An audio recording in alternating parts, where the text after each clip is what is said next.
Hi guys, it's Kay from TechFigure. Today I want to give you some tips on saving battery life in your day-to-day use on iOS 12. Now these tips come from Apple and hopefully they can help you extend your battery life throughout the day.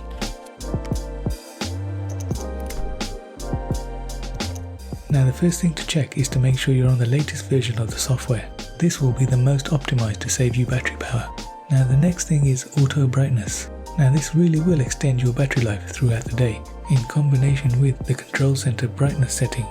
So if you're in a dimly lit room and you have auto brightness on, it will adjust to give you the best viewing experience under those lighting conditions. Additionally, to extend your battery life, you can just pull it down a little bit in control center. Then it will automatically adjust if you go into a brighter room.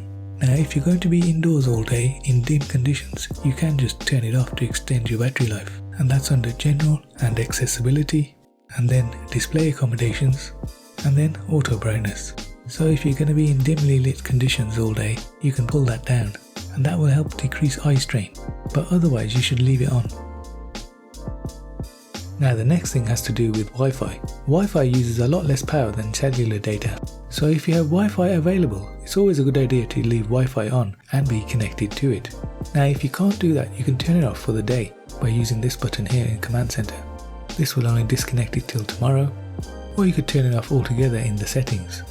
Although generally speaking, as long as you're not searching for Wi-Fi throughout the day, you'll actually get much better battery life just using Wi-Fi.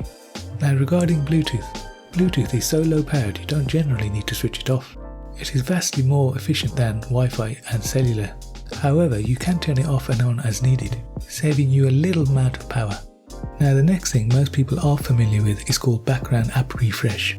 Now you can control it per app or overall on all apps, and you can go into settings, general and background app refresh and turn these off individually or all together. Now I like to use these, and this lets apps update things in the background. However, certain apps tend to upgrade more in the background than others, and you can see that in your battery. So if you go into battery, and you can see here it says background activity. So with certain apps you may not want them to be running in the background unless you're using them, so you can turn them off under general, background app refresh, then turn them off individually, such as BBC News was using some, so I can turn that off and it will no longer process in the background. If you want to save a bit more power in general, just go here and you can turn it off. So it just depends on what you're doing, and hopefully that will extend your battery life. Now the next thing is similar to background activity, and it's your mail. So depending on what mail service you're using, something like Hotmail, Gmail or iCloud, the mail has to be retrieved from the network, which takes power every time it does that. So you can turn that off altogether or change the time interval for retrieval. If you go into settings and then password and accounts, at the bottom it says fetch new data. We go into this, you'll see we have each email account here, and we can change this to push or fetch, and then we can change how often we want it to check. We can have it set to automatically, manually, hourly, every 30 minutes or 15 minutes. If you have it set on manually, it will only retrieve mails once you go into the mail app, so that should save you some processing power. But if you want it to alert you when you have mails, you need to check every 15 minutes or 30 or hourly, or automatically.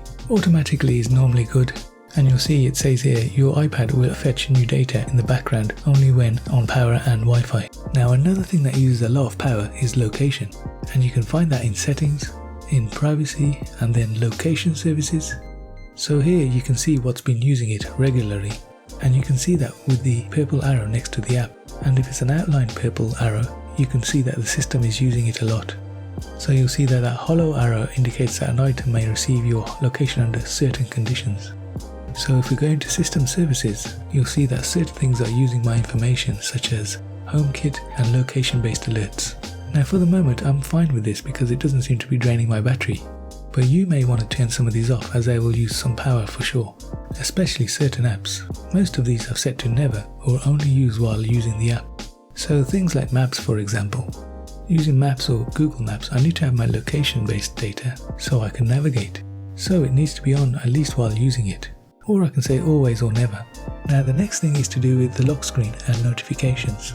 So if you're like me, you'll probably get a lot of notifications from emails and YouTube. Now these always wake up the screen when they come on, so you may want to adjust your notifications under settings. So go to settings, notifications, and here we find the ones that pop up the most frequently. So if I go to the Deals app, I've allowed notifications and we have different options. So I can say lock screen, and if it's popping up a lot, you can turn it off and save some battery. You can generally tell if it's using a lot of battery if you go into battery, and if you have home and lock screen at the top, this means notifications are taking up a significant amount of your battery. So those are the kind of things you want to disable to save some of your battery. And finally, if you're in a low signal area, it's best to turn on airplane mode, so the device isn't always constantly trying to connect to a tower which it cannot reach. All these attempts will have a drain on your battery life, and then you just turn off airplane mode once you get to a built-up area with a signal. So hopefully those tips will help you out if you're using iOS 12. Let me know if you have any other tips.